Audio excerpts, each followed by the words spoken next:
വിയറ്റ്നാമിനെ തകർത്ത് ബുവലോയ് കൊടുങ്കാറ്റ് വീശിയടിച്ചു. മണിക്കൂറിൽ 120 കിലോമീറ്ററിലധികം വേഗതയിലാണ് കാറ്റ് ആഞ്ഞടിച്ചത്. കൊടുങ്കാറ്റ് തീരദേശ പട്ടണങ്ങളെയും ഉൾനാടൻ ഗ്രാമങ്ങളെയും തകർത്തു. ശക്തമായ മഴയിൽ റോഡുകൾ വെള്ളത്തിൽ മുങ്ങി. റോഡുകൾ നദികളായി മാറിയെന്നാണ് മാധ്യമങ്ങൾ റിപ്പോർട്ട് ചെയ്യുന്നത്. പ്രളയത്തിൽ വാഹനങ്ങൾ ഒഴുകിപ്പോയി. വീടുകളും കെട്ടിടങ്ങളും ബുവലോയുടെ ആക്രമണത്തിൽ തകർന്നു. വീടുകളുടെ മേൽക്കൂരകൾ കാറ്റിൽ പറന്നു. ഗ്രാമങ്ങളിൽ കൃഷിയിടങ്ങൾ വെള്ളത്തിൽ മുങ്ങി. വിളകൾ മണിക്കൂറുകൾക്കുള്ളിൽ നശിച്ചു. വൈദ്യുതി ലൈനുകൾ പൊട്ടി. റോഡുകൾ ചെളിക്കുഴിയായി. സുരക്ഷയ്ക്കായി ജനം പരക്കം പാഞ്ഞു. ഹൃദയഭേദകമായ കാഴ്ചകളാണെങ്ങും.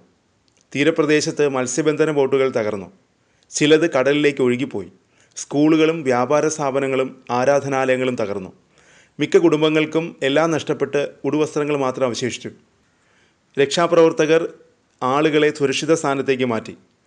ചുഴലിക്കാറ്റിൽ മരിച്ചവരുടെ എണ്ണം 26 ഉയർന്നതായി പ്രാദേശിക മാധ്യമങ്ങൾ ചൊവ്വാഴ്ച റിപ്പോർട്ട് ചെയ്തു.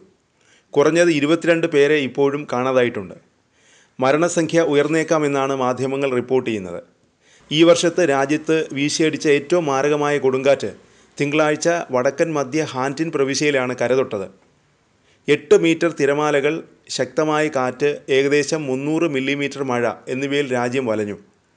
1,35,000-ലധികം വീടുകൾക്ക് നാശനഷ്ടമുണ്ടാവുകയും 105 പേർക്ക് പരിക്കേൽക്കുകയും ചെയ്തു. കാണാതായവരിൽ 17 പേർ തിങ്കളാഴ്ച ക്വാങ് ട്രി പ്രവിശ്യയിൽ തിരമാലകളിൽ അകപ്പെട്ട മത്സ്യത്തൊഴിലാളികളാണ്. വെള്ളപ്പൊക്കത്തിൽ 25,500 ഹെക്ടർ നെല്ലും വിളകളും നശിച്ചു. 8,700 ഹെക്ടറിലധികം മത്സ്യകൃഷി നശിച്ചു. ചുഴലിക്കാറ്റിന് മുന്നോടിയായി അധികൃതർ ഏകദേശം 30,000 ആളുകളെ ഒഴിപ്പിച്ചു. 100 കണക്കിന് വിമാനങ്ങൾ റദ്ദാക്കി. കൊടുങ്കാറ്റ് നമ്പർ 10 എന്നും അറിയപ്പെടുന്ന ബുവലോയ് കിഴക്കൻ കടലിലെ ഇതുവരെ വെച്ച് ഏറ്റവും വേഗത്തിൽ നീങ്ങുന്ന കൊടുങ്കാറ്റാണ്.